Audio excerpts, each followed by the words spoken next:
You come in thinking, okay, maybe these AI stocks are starting to look a little toppy, Josh. C3 AI was down big on its guidance. Take a look at that stock intraday. That's one. CrowdStrike, number two, revenue growth slowing.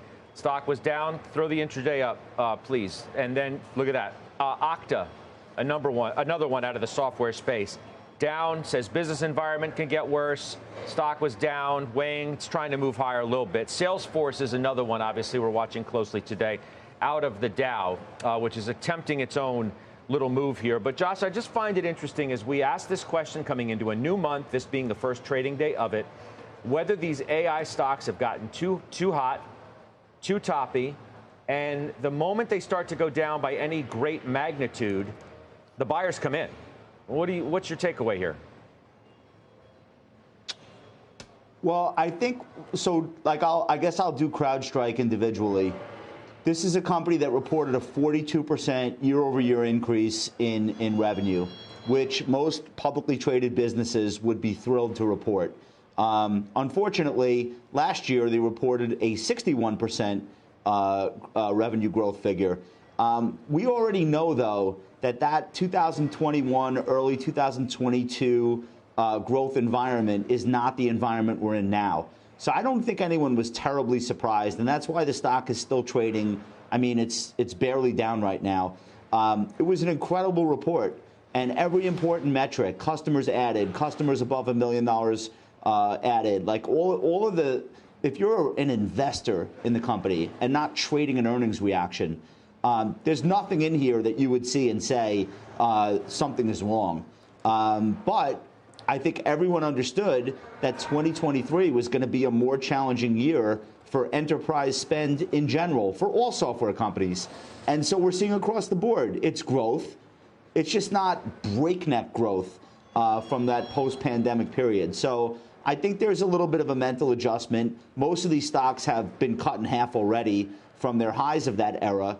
And so I think that's why the stock is okay right now. And I'm a long-term investor here, so one quarter or another quarter doesn't really change how I feel about the importance of cybersecurity spending over the next decade.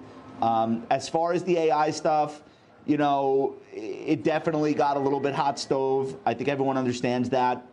A lot of people use terms like overbought without really understanding that there's a technical definition. But by any definition of overbought, C3 AI, NVIDIA, the stocks that have been caught up in that momentum, all of them were statistically overbought. Put your feelings aside. RSIs above 85 are incredibly overbought. And all we're talking about when we say RSI, it's a relative strength index. It's the strength of the stock itself relative to everything else that's going on out there. And when you see readings like that, it doesn't mean it's the top forever, but it's obviously the most stretched the stock can possibly be, which means the likelihood of a little bit of a retracement is higher, not lower. And so I think that's what we saw there. You know, I'm looking at NVIDIA right now, which is a sort of another good example of what Josh is talking about. Took a quarter of his position off, which he shared with all of you the other day. It brings me to you, Steph, because, you know, we talked about sort of stocks that are in this wheelhouse, Broadcom being another one of them, to which you trimmed it as well. So given what Josh just said and the way you're thinking about these stocks too, how do you, this now has earnings as well after the bell tonight. So I know you're watching this closely. Sure. This feels like trying to get ahead of what could be a pullback.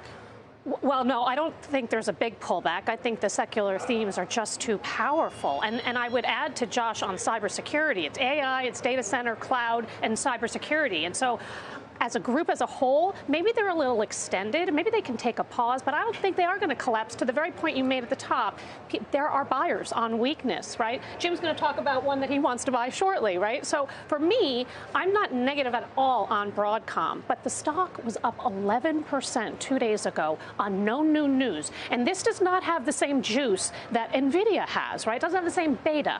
If it goes up 2, 3, 4% in a day, that's a home run. That's a victory for me anyway.